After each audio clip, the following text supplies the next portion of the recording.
Olá! Hoje escolhi discorrer acerca do conceito de literatura.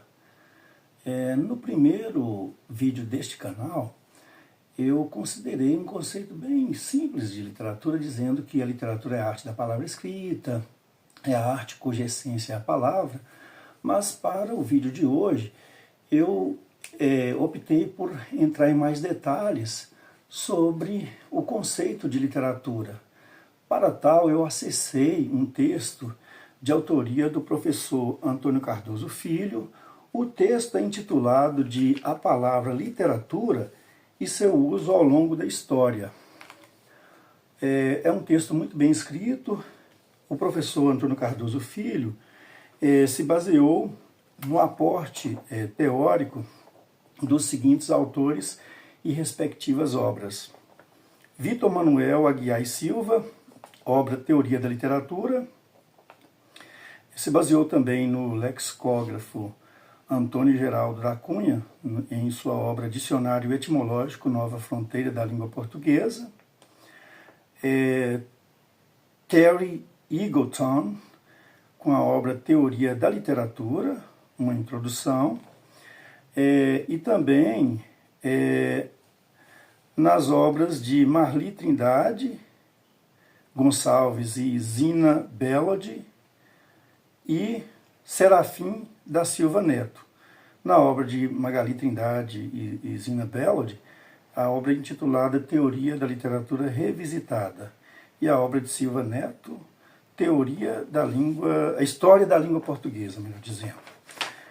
Então, é um texto muito bem escrito, como eu já disse.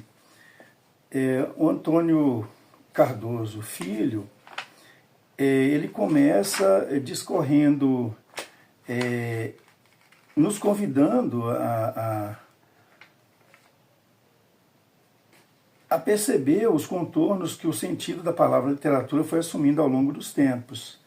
E ele considera um marco interessante, que é a Cantiga da Ribeirinha, que foi o primeiro poema feito para ser musicado, do final do século XII, mais precisamente o ano 1189, é de autoria de Paes Soares de Taveiros, e foi o primeiro texto escrito totalmente em português. Então, ele tem uma passagem aí do texto que ele até fala que a palavra literatura passa a figurar nos livros, a partir 400 anos após a canção Cantiga da Ribeirinha.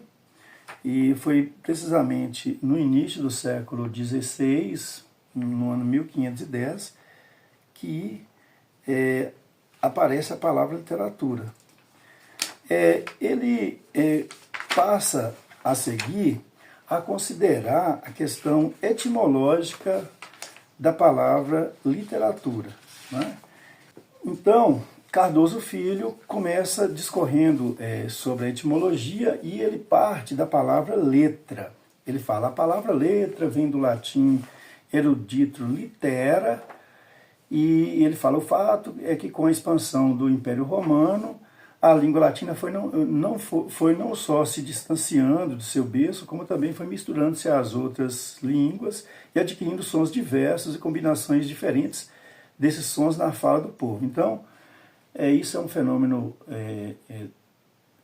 natural, das línguas. A língua, como sabem, as línguas são vivas, e as línguas passam por variações nos seus aspectos estruturais, nos aspectos fonético-fonológicos, como sabem, e quando essas variações são intensas, elas são caracterizadas como variabilidade linguística ou variedade linguística.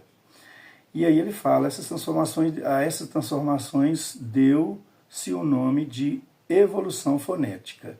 E aí ele começa a falar que no século XIII é encontrado o registro dessa palavra como letera, a palavra letra já entra como letera, e que essa palavra sofreu um processo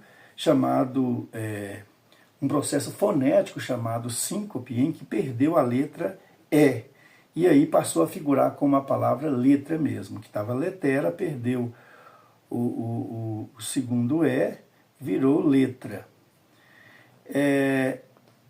aí ele segue dizendo, aí ele vai trabalhar agora as palavras do campo semântico de letra, e aí ele fala, a palavra latina litera não fica isolada nela mesma, e dela também derivam outras palavras no próprio latim, como literatus, que nos dá em português a palavra literário, é literários que ele fala, e que nos dá a palavra literário, e que por sua vez, por via erudita, literatus origina literato. E ele depois vem a palavra litera evoluiu para letera, no uso popular, e que de letera chegamos à leteratura, depois letradura, com registro encontrado no século XIV, e que daí também chegamos a letrado, e ele define letrado como sendo aquele que tem um conhecimento das letras, que tem competências para ler e escrever textos. Então, contudo, na formação do nosso termo literatura, prevaleceu a palavra latina erudita, literatura, esta grafada com o primeiro T dobrado, ficando assim, Litterattura.